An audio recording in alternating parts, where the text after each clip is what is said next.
Hello friends, welcome back to IGNOU study point. मैं हूं मोनिका और आज हम कवर करने वाले हैं BPCG 173 का ब्लॉक नंबर 2 जिसका नाम है तनाव का परिचय। इससे पहले मैंने ब्लॉक 1 कंप्लीट कर दिया है। अगर आपने वाली वीडियो नहीं देखी है तो आप जाके देख सकते हैं उस वीडियो को भी। उसमें यूनिट 1 और यूनिट 2 हमने पूरी की पूरी कवर कर ली थी। आज जो हम स्टार्ट करने वाले हैं वो है यूनिट 3, ब्लॉक 2 के अंदर यूनिट 3 जिसका नाम है तनाव एक परिचय। तो सबसे पहले हम तनाव की अवधारणा को जानेंगे यहाँ पे कि तनाव होता क्या है। तो यह एक लैटिन के शब्द से निकला है स्ट्रिंजियर, जिसका मतलब होता है तंग करना। इसके प्रारंभिक अवधारणाएं क्या होती हैं कि बाहरी उत्तेजना, किसी बाहरी रीजन की वजह से जब हम टेंशन में आते हैं उसको तनाव कहते हैं। ये पहले माना जाता था, अब क्या हुआ वो हम धीरे धीरे जानेंगे। बाद में इसको प्रतिक्रिया माना गया कि बाहरी जो भी उत्तेजना होती है उस पर आपकी प्रतिक्रिया क्या होती है वो कहलाती है तनाव।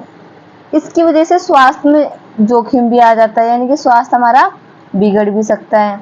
अब एक शेफर जी हैं, उन्होंने क्या कहा है, तनाव को मन और शरीर से की गई मांगों की प्रतिक्रिया में मन और शरीर की उत्तेजना के रूप में परिभाषित किया गया है। यानी कि जो भी हमारे शरीर, जो भी उत्तेजना होती है मन और शरीर के द्वारा, उसके द्वारा प्रभावित किया गया है इसको। तनाव हमेशा नकारात्मक नहीं होता है, कई बार इसमें लाभ भी होता है। अब आप सोचो कि आपकी एग्जाम है और आपको तनाव भी ना हो तो आप पढ़ोगे भी नहीं, एक दिन पहले भी नहीं पढ़ोगे, है ना। तो ये तनाव अच्छा भी होता है कई बार किसी चीज को लेकर, वो कि हम आगे जानेंगे कि सकारात्मक तनाव क्या होते हैं, लेकिन फिलहाल बस इतना काफी है। तनाव कारकों को शारीरिक, मनोवैज्ञानिक, पर्यावरणीय, सामाजिक और जीवन की घटनाओं में वर्णित कर सकते हैं। यानी कि तनाव शारीरिक भी होते हैं, मनोवैज्ञानिक भी होते हैं, पर्यावरणीय भी होते हैं, सामाजिक और जीवन की घटनाओं से रिलेटेड भी होते हैं।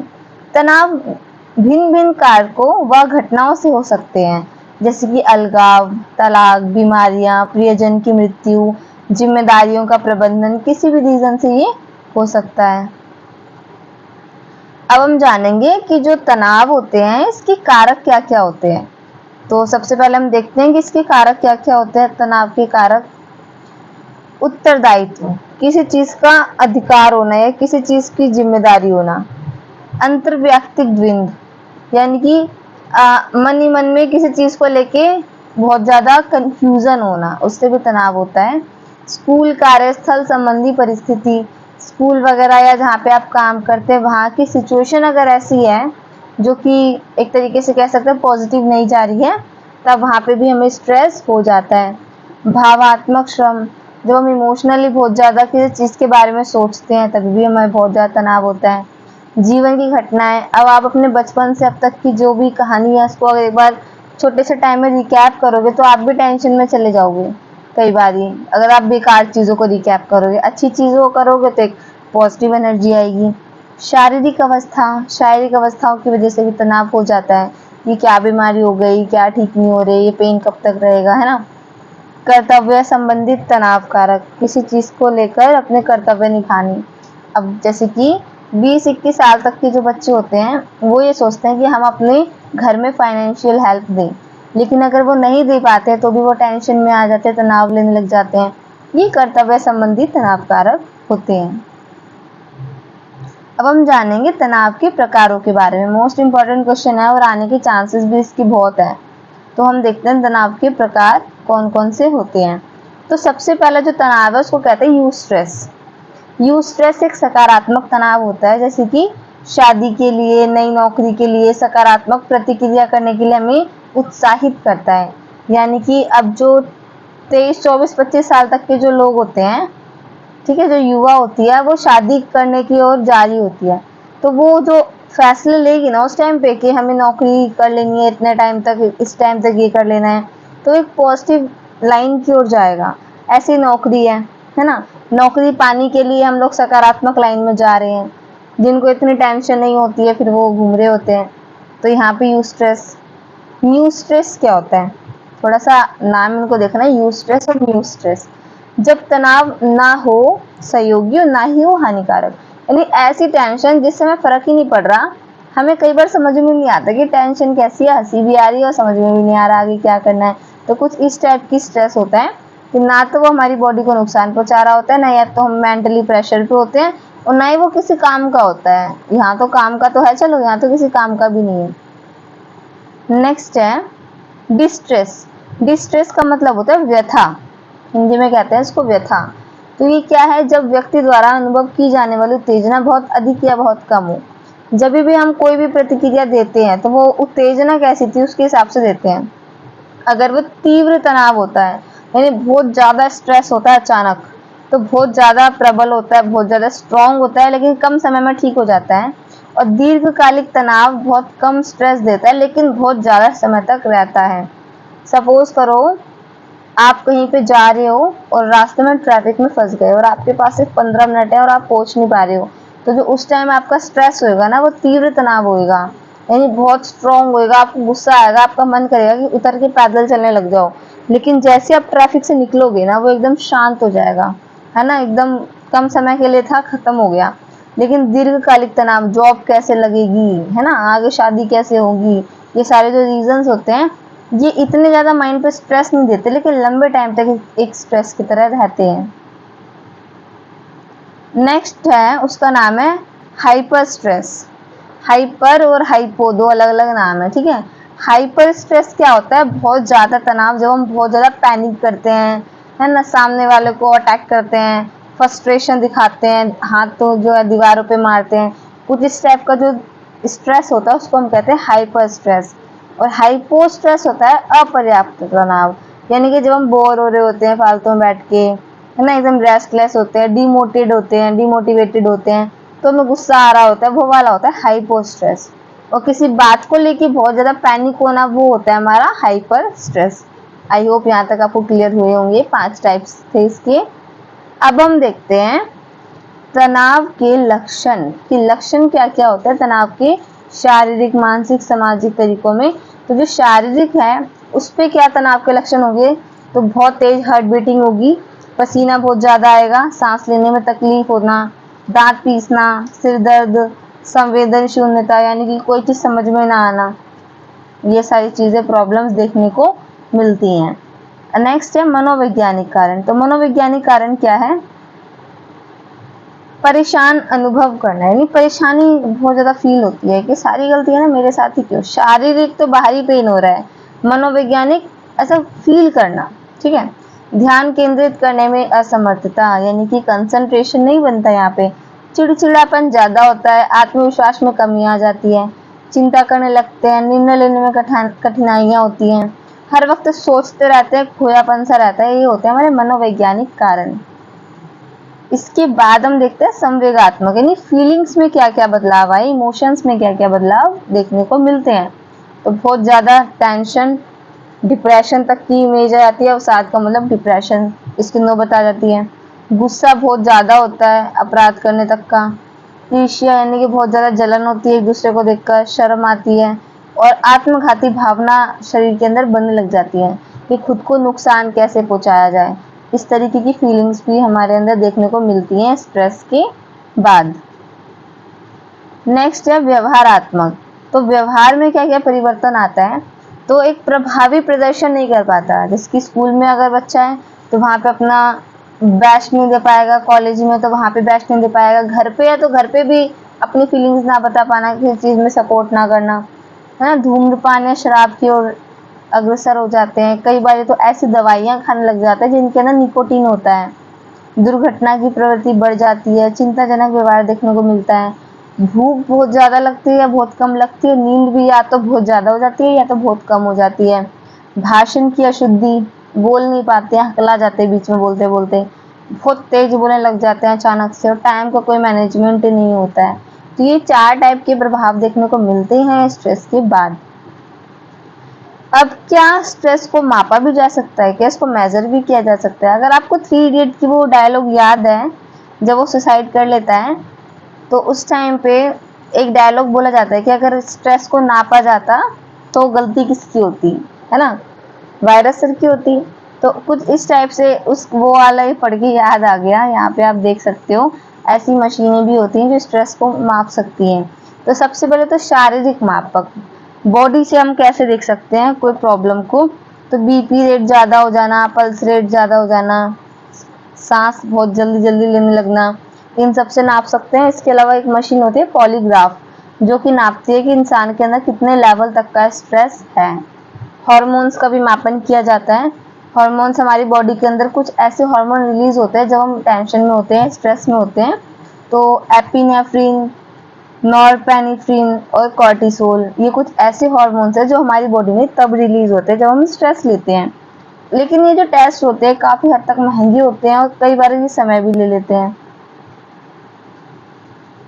अब हम देखते हैं मनोवैज्ञानिक परीक्षण, यानी कि मनोवैज्ञानिक किस तरीके से हम किसी इंसान को टेस्ट कर सकते हैं कि उसको क्या प्रॉब्लम है, तनाव कितने हद तक है।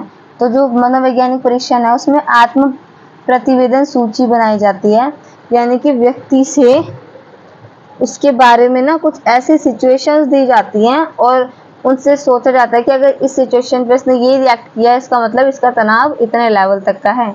हम कई बार क्वेश्चंस पूछते हैं अपने सामने वाले से और एक्सपेक्ट करते हैं कि सामने वाला ये आंसर देगा, तो कुछ इस तरीके से ही करते हैं मनोवैज्ञानिक भी। एक सिचुएशन देंगे और उससे पूछेंगे और वो व्यक्ति कैसा रिएक्ट कर रहा है, इसके आधार पर पता लगाया जा सकता है कि स्ट्रेस का कितना ज़्यादा लेवल है उस व्यक्ति के अंदर। ये एक सस्ती, सरल और प्रभावी तरीका होता है किसी का भी स्ट्रेस जानने के लिए। इसके अलावा जांच सूची यानी कि चेकलिस्ट बना सकते हैं। बचपन से अब तक उसके साथ में क्या क्या घटनाएं हुई हैं, उसके आधार पर हम पता लगा सकते हैं। इसकी किसी प्रियजन की मृत्यु होना, एग्जाम में फेल होना, ऐसी सिचुएशंस कई बार आ जाती है जिसकी वजह से इंसान तनाव में आ जाता है, तो हम इनको देख सकते हैं। इसके अलावा साक्षात्कार, यानी कि हम इंटरव्यू ले सकते हैं डायरेक्ट। इसमें तो सिचुएशन दे देते हैं ना, इसमें डायरेक्ट इंटरव्यू ले सकते हैं। उसके हिसाब से जो सूचनाएं हैं उनको एकत्रित कर सकते हैं, डायरेक्ट पूछ सकते हैं। तो ये सारे प्रॉब्लम्स से भी हम जान सकते हैं कि स्ट्रेस का लेवल कितना था। तो यूनिट 3 में इतना ही। अब नेक्स्ट है यूनिट 4। हमारे जो ब्लॉक नंबर 2 है इसमें यूनिट 3, 4 और 5 3 यूनिट्स हम कवर करेंगे। तो इसके अंदर अब हम देखते हैं तनाव प्रवणता में योगदान देने वाले कारक। ऐसे कौन कौन से रीजंस होते हैं जो तनाव के लेवल को, स्ट्रेस के लेवल को बढ़ा देते हैं। तो पहली बात हम ये जानेंगे कि तनाव प्रवणता क्या होता है ना। तनाव अनुभव करने की अधिक प्रवृत्ति या संभावना। कुछ लोग ऐसे होते हैं जो छोटी मोटी बातों पर भी बहुत ज्यादा स्ट्रेस लेते हैं, क्योंकि उनके अंदर एक ये चीज की एबिलिटी होती है कि वो छोटी सी बातों पे भी ना बहुत ज्यादा कह सकते हैं कि प्रवृत्ति हो जाती है, बहुत ज्यादा उस चीज को समझने लग जाते हैं, उस चीज के ऊपर रिएक्ट करते हैं। और जो तनाव प्रतिरोधी होते हैं उसके जस्ट अपोजिट होते हैं। तनाव अनुभव करने में इनकी बहुत कम प्रवृत्ति होती है, बहुत कम ही स्ट्रेस लेते हैं ये लोग। तो तनाव प्रवणता ऐसे कारक या ऐसा माइंडसेट जो छोटी छोटी बातों पर भी स्ट्रेस का लेवल बढ़ा दे, और तनाव प्रतिरोधी जो छोटी छोटी बातों पर स्ट्रेस का लेवल ना बढ़ाए। इतना क्लियर है। अब हम इसके कारण जानेंगे, तनाव प्रवणता में योगदान वाले कारक। तो सबसे पहले तो ना इसमें हम ये जानते हैं कि टाइप ए का व्यक्ति होता है, टाइप ए, टाइप बी, ऐसे कैटेगरी बांटी हुई है। तो टाइप ए व्यक्ति यानी कि ऐसे लक्षण वाले व्यक्ति जिनके अंदर तनाव प्रवणता बहुत ज्यादा पाया जाता है। तो ऐसे व्यक्ति जो तनाव को संकट के रूप में लेते हैं, वो स्ट्रेस को एक तरीके से बहुत ज्यादा इस फॉर्म में लेते हैं कि इससे हमारे ऊपर कोई ना कोई संकट आने वाला है, कोई ना कोई प्रॉब्लम आने वाली है। तनावपूर्ण स्थितियों के प्रति प्रतिक्रिया प्रबल व तेज। जो भी ऐसे तनावपूर्ण स्थितियां होती है, सिचुएशंस होती हैं, इन पे इनका रिएक्शन बहुत जल्दी होता है। इस व्यक्तित्व वाले व्यक्ति उद्देश्यों को जल्दी प्राप्त कर लेते हैं। मतलब वो ये चाहते हैं कि इन्होंने कोई भी एक एम बनाया है तो उसको जल्दी से जल्दी पाए, नहीं पाते तो इनको गुस्सा आता है। फिर प्रतियोगिता पसंद होती है, सतर्क होते हैं, चिड़चिड़े भी होते हैं कई बार। इनके अंदर ना धैर्य की बहुत कमी है, यानी कि बिल्कुल भी ना इनके अंदर एक तरीके से पेशेंस नहीं होता है, गुस्सा बहुत जल्दी आता है। आप सोचो, आपने एकदम से टारगेट बना लिया कि एक दिन में ये होना चाहिए, वो हो नहीं पा रहा है काम, तो फिर इनको गुस्सा आने लग जाता है। इस टाइप के ये व्यक्ति होते हैं। कुछ घटक क्या क्या पाए जाते हैं, तो प्रतिष्ठा, असुरक्षा, इनको असुरक्षा महसूस होती है। समय की तत्कालिकता, एकदम टाइम टू टाइम ये एक्यूरेट होना चाहते हैं। अति आक्रामकता, यानी कि बहुत ज्यादा गुस्सा आ जाता है इनके अंदर। मुक्त विद्वेष, आत्म विनाश की ओर जाना, यानी कि इनका कोई अच्छा रोल नहीं है यहाँ पे। टाइप ए वाले व्यक्ति बहुत ज्यादा तनाव लेते हैं तो इनकी बॉडी को भी हार्म होता है और साथ ही साथ आसपास के लोगों को भी हार्म होता है। अब ये विद्वेष क्या होता है, तो ऐसा व्यवहार जो सामने वाले व्यक्ति को आक्रामकता के लिए प्रेरित करे। जैसे कि आप लोगों के घर में भी होगा, आप लोग किसी ना किसी को चिढ़ाते होगे, है ना, इरिटेट करते होगे, या कोई ना कोई आपको इरिटेट करता होगा। जैसे कि कई बारी ना मम्मी घर पे कह के जाती हैं कि कपड़े वगैरह ठीक करके रखना, और हमने नहीं करे होते हैं, तो हम उनका स्ट्रेस का लेवल बढ़ा रहे हैं, यानी कि हम विद्वेष कर रहे हैं वहाँ पे, है ना। सब चीजें फैला फैला के रखना है, सामने वाले को चिढ़ाना फालतू की बातों के लिए, तो सामने वाले को इरिटेट करना, ये कहलाता है विद्वेष। इससे भी तनाव का लेवल बहुत ज्यादा बढ़ता है, स्ट्रेस का लेवल बहुत ज्यादा बढ़ता है। अब बिल्कुल थके हुए हो हम, नींद आ रही हो, कोई आके बार बार हमें परेशान करे, तो वहां पे भी स्ट्रेस का लेवल बढ़ेगा, और इतना गुस्सा आता है कि उसके सामने वाले को मार दो, दो चार चांटे, बिल्कुल ऐसा वाला गुस्सा है, ये आता है विद्वेष के अंदर। नेक्स्ट है पूर्णतावाद। पूर्णतावाद क्या होता है? दो तरीके के होते हैं ये, बाहरी पूर्णतावाद और आंतरिक पूर्णतावाद। तो इसके अंदर जो आंतरिक वाला है वो खुद से उम्मीद रखते हैं, स्वयं को मार्गदर्शन देते हैं, अपने आप को ही बोलते हैं आपको ये काम करना चाहिए, ये गलती हो गई, अपने आप को गाइड करना। लेकिन जो बाहरी पूर्णतावाद होते हैं वो दूसरों से ज्यादा उम्मीद रखते हैं, दूसरों से ज्यादा ताल्लुकात रखते हैं, काम देखना कोई कैसे कर रहा है काम को, दूसरों की गलतियां निकालना, इस तरीके के जो इंसान होते हैं वो बाहरी पूर्णतावाद के अंदर आते हैं। नेक्स्ट है विलंबन। इसकी वजह से भी स्ट्रेस आता है, जो हमने पिछले रीजन पढ़ी सारे स्ट्रेस के कारण है। अभी विलंबन क्या होता है? टाल मटोली करना। सामने वाले को हम बोले जा रहे हैं किसी काम के लिए, वो टाले जा रहा है ना, आलस दिखाया जा रहा है, फिर भी हमारा स्ट्रेस का लेवल बहुत ज्यादा बढ़ जाता है। अधिगत विवशता, ऐसी घटनाएं जिसे नियंत्रण ही नहीं किया जा सकता, जो मतलब आउट ऑफ कंट्रोल हो, ऐसे सिचुएशंस पे भी बहुत ज्यादा स्ट्रेस आता है। आपने कई मूवीज में देखा होगा, कितना भी बड़े से बड़ा इंसान हो, पैसे वाला इंसान हो, जब उसकी फैमिली में से कोई आईसीयू में एडमिट होता है, उसको ब्लड नहीं मिल रहा होता है ना, तो वो इतना स्ट्रेस में होता है कि क्या ही बोला जाए। तो वो अधिगत विवशता के अंतर्गत आता है, वो इस वाला स्ट्रेस के अंतर्गत आता है। नेक्स्ट है तनाव के मध्यस्थ के कारण। तनाव के छोटे मोटे जो कारण है वो क्या हो सकते हैं? नियंत्रण की अवस्था, है ना, आउट ऑफ कंट्रोल चीजों का होना, दृढ़ता, किसी चीज को ठान लिया फिर उसको ना कर पाना, सामाजिक समर्थन, हम समाज से कुछ चाहते हैं, समाज वाला कुछ और ही चाहता है, तो समाज में कह सकते हैं ना कोऑर्डिनेशन नहीं बैठ रहा है, जिसकी वजह से भी स्ट्रेस आ जाता है। अब आप चाहते हो कि मॉडर्न तरीके से रहो, समाज में जो है वो पुराने तरीके वाले रहने वाले लोग हैं, वो आपको बार बार टोके जा रहे हैं किसी काम के लिए, आपका एरिया उस लायक नहीं है, तो फिर आपको गुस्सा आती है, वो भी स्ट्रेस का लेवल है। आशावाद ज्यादा होना या निराशावाद होना, ज्यादा ही उम्मीदें लगा लो, एक दिन में ना हो पाए तो स्ट्रेस में, और बिल्कुल ही उम्मीदें ना लगाओ कि हमसे तो ना हो पाएगा, ऐसे वाले भी स्ट्रेस में रहते हैं। लिंग और संस्कृति, ये सब चीजें रीजन स्ट्रेस की हैं। नेक्स्ट है यूनिट 5, जिसका नाम है तनाव का प्रभाव। तो तनाव का प्रभाव स्वास्थ्य पर क्या पड़ता है? इस ब्लॉक के अंदर हम तनाव के रीजंस को जान रहे हैं। नेक्स्ट ब्लॉक में हम जानेंगे कि हम उनको ओवरकम कैसे करें, हम उन पे कंट्रोल कैसे पाएं, तो मैं उसकी वीडियो भी जल्दी से जल्दी अपलोड कर दूंगी। तो आज देखते हैं तनाव के प्रभाव यूनिट 5 में। तनाव शरीर पे क्या प्रभाव पड़ता है? तो हृदय संबंधी विकार हो जाते हैं, यानी कि हार्ट प्रॉब्लम्स आ जाती हैं, ब्लड प्रेशर बढ़ जाता है, और अगर लंबे टाइम से स्ट्रेस में है तो कैंसर जैसी प्रॉब्लम भी आ सकती हैं। इसके अलावा डिप्रेशन, दुश्चिंता और पोस्ट ट्रॉमेटिक स्ट्रेस डिसऑर्डर भी होते हैं। किसी सिचुएशन को लेकर माइंड में एकदम बिठा लिया उस चीज को, तो फिर इंसान पागलों की तरह रिएक्ट करने लग जाता है उस ट्रॉमा के बाद, उस सदमे के बाद। तो ये रीजंस भी होते हैं।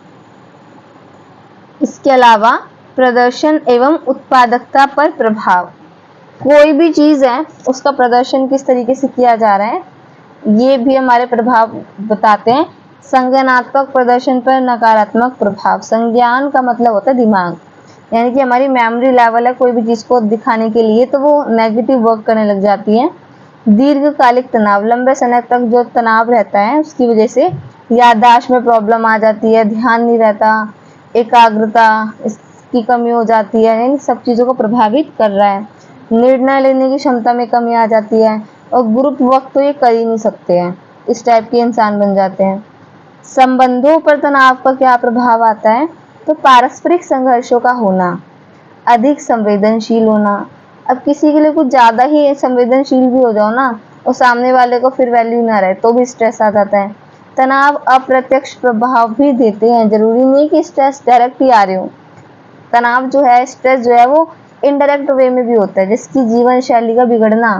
पहले आप एकदम जल्दी उठते थे, टाइम टू टाइम सारे काम करते थे, और अब आप लेट उठते हो, सारे काम डिले होते जा रहे हैं। इसकी वजह से भी स्ट्रेस रहता है। आप 5 बजे उठ के देखिए और आप 8 बजे उठ के देखिए, दोनों में फ़र्क मिलेगा। यहाँ उठोगे माइंड एकदम फ्री रहेगा, आपको लगेगा कि मेरे पास आज तो 3-4 घंटे ज़्यादा हैं जीने के लिए। और जब आप लेट उठोगे ना तो आपको लगेगा कि मैंने 3-4 घंटे गवा दिया, आज तो मेरा सारा काम डिले हो रहा है। पर्याप्त नींद ना होना, धूम्रपान सेवन करने की वजह से भी स्ट्रेस होता है। यातायात अवरोध, आने जाने पे किसी प्रॉब्लम की वजह से वोमिटिंग वगैरह आती है तो स्ट्रेस रहता है। प्रदूषण, प्रौद्योगिकी का अधिक इस्तेमाल होना। अब आप सोचो, टेक्नोलॉजी इतनी बढ़ती जा रही है और हम अभी कौन से लेवल पे हैं, तो ये सोच के भी स्ट्रेस आ जाता है। तो बहुत सारे रीजंस है, हमने यहाँ पे पूरा तनाव के रीजंस को जान लिया है। नेक्स्ट ब्लॉक में मैं इसके रीजंस को ओवरकम करने के तरीके बताऊंगी, जो कि हमारे ब्लॉक 3 को कवर करेगा। अगर आपको वीडियो पसंद आई है तो इसको लाइक, शेयर एंड कमेंट करना ना भूलें। Thank you. इसकी PDF आपको टेलीग्राम लिंक पर मिल जाएगी।